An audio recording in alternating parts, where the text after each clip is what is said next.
স্বাগতম সবাইকে।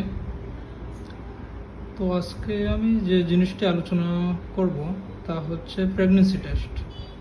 তো প্রেগন্যান্সি টেস্টের আলোচনার অনেক বিষয়বস্তু আছে। তো আজকের কেসের আলোকে যদি আমি একটু আলোচনা করি, তো ওনার সমস্যা হচ্ছে ওনার 1 মাস আগে একটি মিসক্যারেজ হয় বা গর্ভপাত যাকে বলি আমরা। তো হঠাৎ করেই হয়, কোনো কারণ ছাড়াই। উনি যা বললেন, উনি কোনো জার্নি করেন নাই বা পিরিয়ড হওয়ার কোনো ওষুধ খান নাই, কিছুই করেন নাই, মানে হঠাৎ করেই মিসক্যারেজ হয়।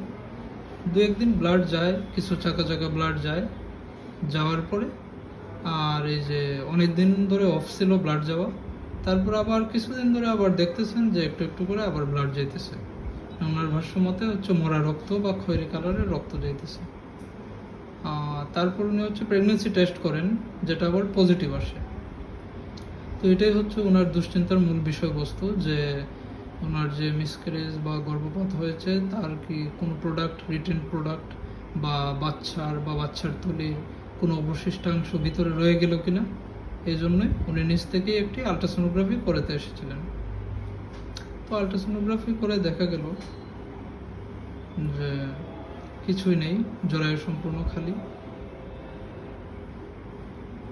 তো সব কিছু ঠিকঠাক মতোই আছে, কিন্তু ওনার দুশ্চিন্তার বিষয়বস্তু হচ্ছে প্রেগনেন্সি টেস্ট পজিটিভ। তো প্রেগনেন্সি টেস্ট যে বিটা এইচসিজি, যে হরমোনটা আমরা দেখি, সেটা গর্ভপাত বা বাচ্চা নষ্ট হওয়ার পরেও 2 মাসের মতো এই যে ব্লাড বা প্রস্রাবে থাকতে পারে, যার ফলে প্রেগনেন্সি টেস্ট পজিটিভ আসতে পারে। বা এটি পজিটিভ আসার অন্যান্য অনেক কারণ থাকতে পারে, আমি সেই কারণে গেলাম না। যদি ছোটো করে বলি, কারণ অনেকের পাকস্থলীর সমস্যার জন্য থাকতে পারে, স্টোমাক, পেপটিক আলসার জনিত অনেক রোগ, বা লিভারের সমস্যার জন্য থাকতে পারে, বা বিভিন্ন টিউমারের জন্য থাকতে পারে, এরকম অন্যান্য অনেক কারণ আছে।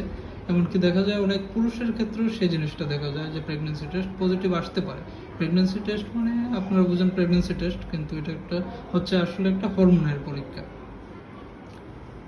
তো ওনার ক্ষেত্রে ওনাকে আমরা এনশিওর করি যে আপনার দুশ্চিন্তাগ্রস্ত হওয়ার কোনো কারণ নেই, আপনি যে কোনো একজন ডাক্তারকে দেখান বা গাইনি ম্যাডামকে দেখান।